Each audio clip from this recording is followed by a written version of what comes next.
नमस्कार दोस्तों। Steno career hub पर आपका स्वागत है। डिक्टेशन शुरू होगी 5 सेकंड बाद।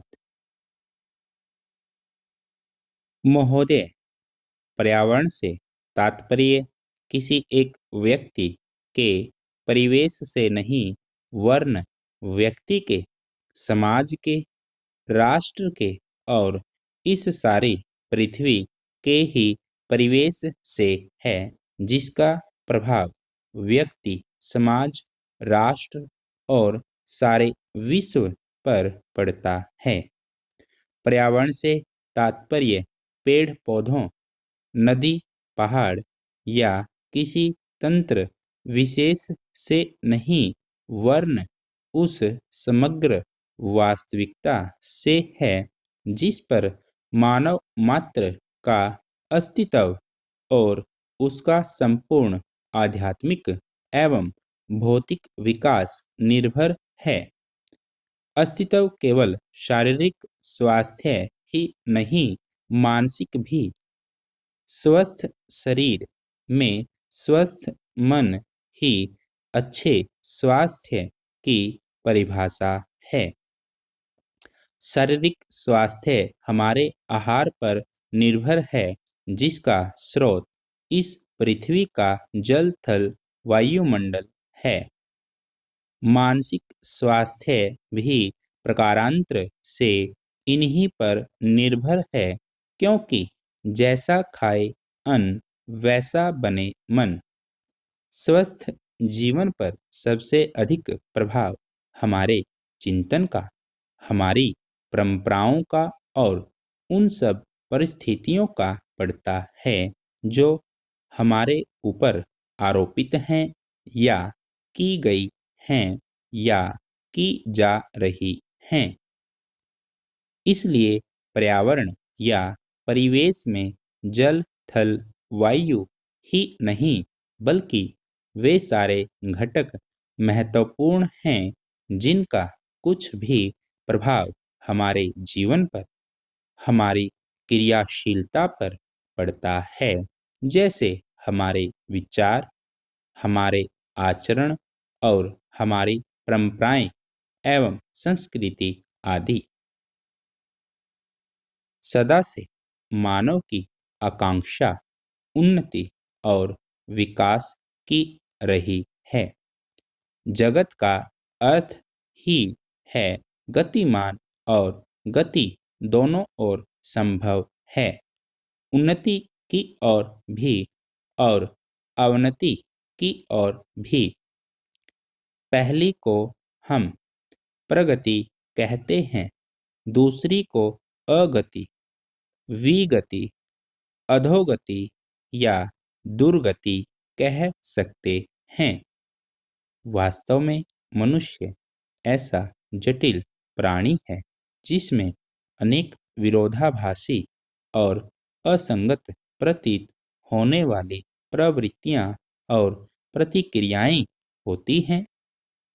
वह कानून और व्यवस्था की मांग करता है, किंतु चलचित्र, दूरदर्शन आदि में स्वतः भड़की हिंसा या खेलों में युक्तिपूर्वक की गई हिंसा अथवा अनीति से मंत्रमुग्ध भी हो जाता है।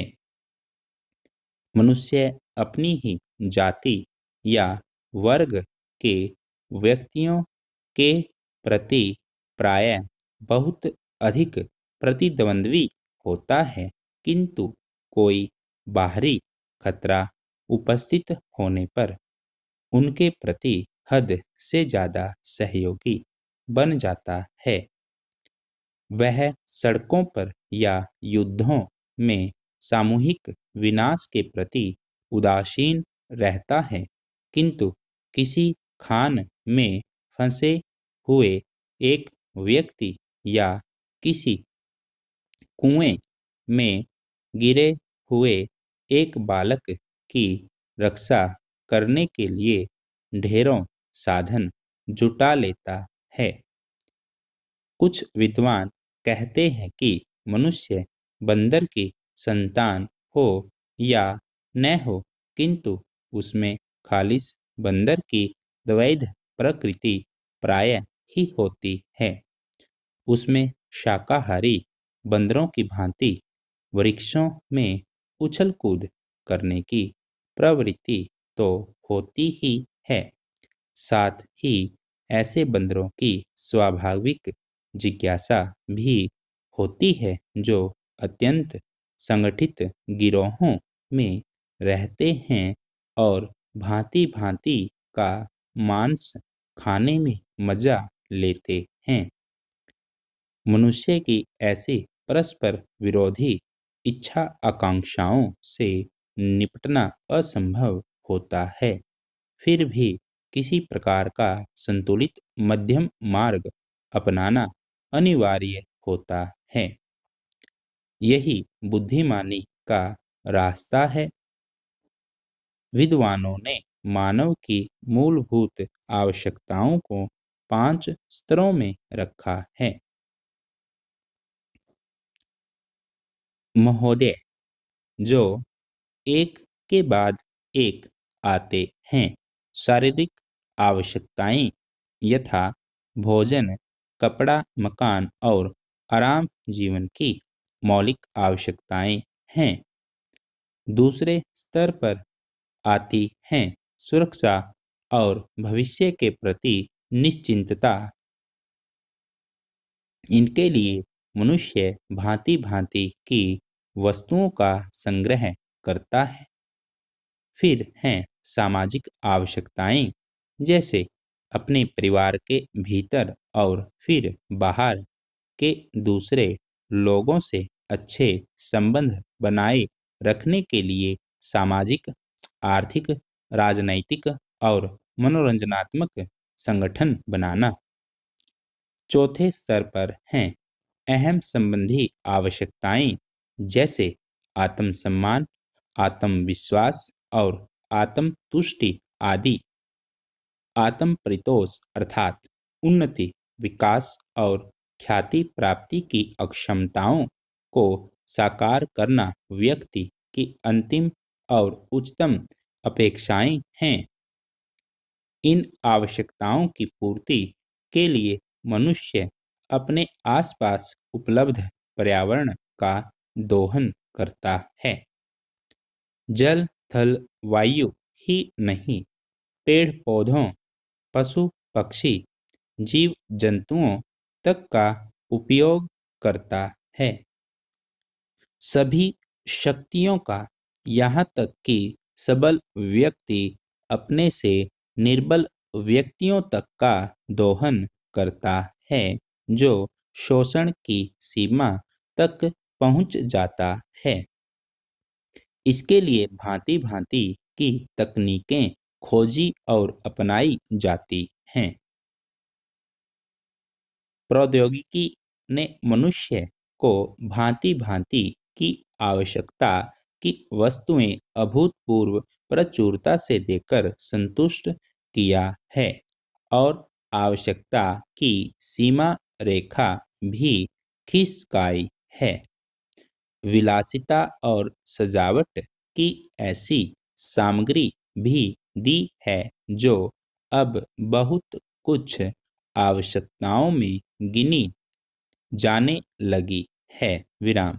स्वचल वाहन, दूरदर्शन, धुलाई मशीन, सफाई मशीन, सिलाई मशीन, स्टोव, चूल्हे, मिक्सी, फ्रिज आदि आदि अब बहुत से लोगों के लिए अनिवार्य आवश्यकता की कोटि में आ गई हैं। तकनीकी और औद्योगिकी से यह सब संभव हुआ है, किंतु एक ऐसा अल्प वर्ग भी है जिसके लिए विलासिता की कोटि में आ चुकी है। विज्ञान की जन समुदाय के लिए तो मौलिक न्यूनतम आवश्यकताएं भी विलासिता ही बनी हुई हैं। औद्योगिकरण के सहारे मनुष्य ने जितना भी विकास किया है, उसे वह उन्नति कहकर संतोष करने लगता है। और अपनी द्वैध प्रकृति के कारण यह ध्यान नहीं देता कि इस विकास से वर्गभेद पनपा है। अमीरी गरीबी के बीच की खाई चौड़ी हुई है। जो व्यक्ति मानव मानव की समानता, समाजवाद या साम्यवाद के गीत गाता है, वही अपनी द्वैध प्रकृति के कारण अपने पर्यावरण, यहाँ तक कि मानव के भी शोषण के नए नए तरीके खोजता है। यह शोषण बलात्कार की सीमा तक पहुंच गया है। मनुष्य ने अपनी बुद्धि का प्रयोग किया, फलस्वरूप भांति भांति का औद्योगिकरण हुआ और जल, थल, वायु सब प्रदूषण के शिकार हो गए। जितना ही अधिक विकास हुआ, उतना ही अधिक विनाश हुआ। प्राकृतिक संपदा का भीषण ह्रास हुआ। व्यापक वन विनाश से भूमि बंजर और मरुस्थल बन गई। एक बड़ा हवाई जहाज एक दिन में जितनी ऑक्सीजन खर्च करता है, उतनी ऑक्सीजन 17,000 हेक्टेयर वन में तैयार होती है, और वन बचे ही कितने हैं। इस उद्योग प्रधान सभ्यता का केंद्र पूंजी है और धर्म स्वार्थ है। मनुष्य मनुष्य का शोषण कर रहा है, देश देश का। स्टॉप।